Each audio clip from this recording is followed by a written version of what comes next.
L'entreprise BFM, Philippe Bloch, Philippe Flamand sur BFM Business. Nous accueillons ce week-end, non pas une mais deux niaques de la semaine avec la première, Anthony Strecher, le fondateur d'Achat Plus PME. Bonjour Anthony. Bonjour de Philippe. Alors, Achat Plus PME, racontez-nous. C'est quelque chose de très très simple. On fait de la mutualisation d'achat pour les entreprises, les TPE, PME. Donc on est une centrale d'achat à destination des TPE, PME pour leur faire bénéficier de 20 à 50% d'économies sur leurs charges, sur les frais généraux. Ça a démarré quand ?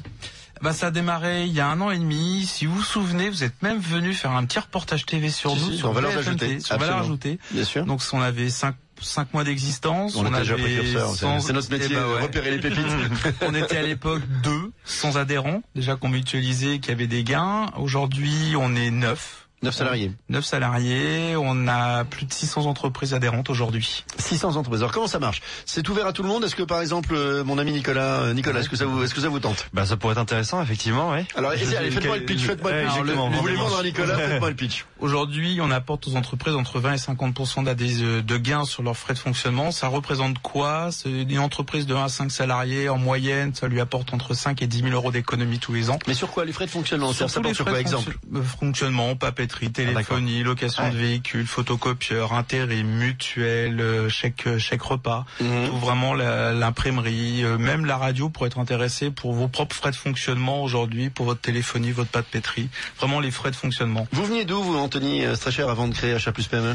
Moi et Laurent, mon associé, on venait des grands comptes. Donc nous, on avait l'habitude des accords cadres pour les grands groupes, parce qu'un grand groupe, qu'est-ce que c'est ? C'est la consolidation de volume tout simplement, et des entreprises qui s'appartiennent. Donc on venait de cette expérience de 10-15 ans là-dessus, donc on a fait exactement la même chose. De création avant, c'est votre première création ? Ouais, c'est notre première. Je dirais aujourd'hui, on est venu des grands comptes, donc on a quand même appris la structure, qu'est-ce qu'un compte d'exploitation, comment structurer, comment planifier, organiser. C'est ce que Nicolas n'a pas appris quand j'ai loupé cette case-là. Ce qu'il est en train d'apprendre maintenant sur le terrain. Je vois que c'est très utile. Après, à un moment, il faut sauter à l'élastique et y aller, quoi. Et comment est-ce qu'on convainc quand on n'existe pas des grands groupes on leur vend un projet, c'est comme quand on vend un banquier avec un business plan. Il n'est pas forcé de vous croire et de savoir que 1 an et demi plus tard, vous lui apporteriez 600 entreprises clientes. Voilà, donc il y avait plusieurs difficultés. La première, c'est pas de trouver des clients, parce qu'on est allé voir d'anciens clients et c'est à eux qu'on leur a proposé le projet. D'anciens clients de vos boîtes respectives. Voilà, on est allé voir des dirigeants d'entreprises qu'on connaissait, on leur a dit voilà notre projet. Confiez-nous nos achats et on va revenir dans 5-6 mois avec des tarifs. Donc on a eu 20 entreprises qui ont joué le jeu au démarrage. On avait ciblé quand même des grosses PME pour faire tout de suite un effet de volume important. Donc on a joué là-dessus. Après, il a quand même fallu convaincre les banques aussi pour se financer au démarrage. Ça coûte quoi ? Parce qu'aujourd'hui, qu'est-ce qu'il faut financer ? C'était vos salaires à tous les deux finalement, c'était c'est les salaires, c'est les structures. Il n'y a pas d'investissement, je veux dire. Il n'y a pas d'investissement, mais il faut quand même financer un haut de bilan au démarrage parce que toute cette mécanique met 24 à 36 mois à se mettre en place. Donc il faut amorcer la pompe. Nicolas ? Moi je me demandais si c'était un peu comme MyFab où il fallait du coup attendre que vous ayez plusieurs commandes d'entreprises groupées pour pouvoir passer à la réduction, ou non, c'est juste vous vous engagez avec les fournisseurs. On est vraiment sur de l'accord cadre grand compte. Chaque entreprise reste indépendante, commande quand elle a envie de commander, quand elle a le besoin par rapport à ses propres besoins. Seulement elle bénéficie du tarif de groupe. Vous devez pas attendre qu'une autre entreprise ait le même besoin au même moment. Mais comment avez-vous négocié avec ? Parce que si je sais pas moi, un fournisseur de quoi que ce soit de papier, je vais faire une réduction comme s'il y en avait 500 alors qu'au début il y en a que 2. Comment est-ce que vous avez réussi à convaincre ces partenaires justement d'éviter cette crainte que suggère Nicolas ? La mécanique, c'était d'avoir des clients avant de démarrer. Donc aujourd'hui, on a consolidé avant d'immatriculer l'entreprise 100 PME qui déjà 100 PME, ça regroupait quoi ? Ça faisait 2000 lignes de téléphone mobile, ça faisait 3 millions d'euros d'achat dans la location de matériel BTP, ça faisait plus de 800 000 euros d'achat dans la location de véhicules, plus de 2000 véhicules.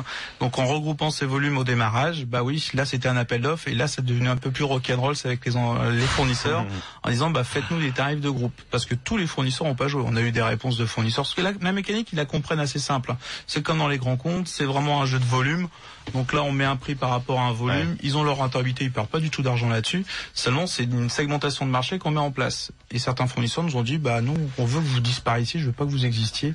Si je peux continuer à marger sur les TPE et les PME, je vais continuer. Bien sûr. Philippe Flamand. Est-ce que vous êtes sectoriel ? Est-ce que vos clients viennent tous d'un même secteur d'activité ou pas ? Pas du tout. À l'origine, oui, parce qu'on venait du monde du service, du BTP, donc nos premiers adhérents étaient un peu là-dedans.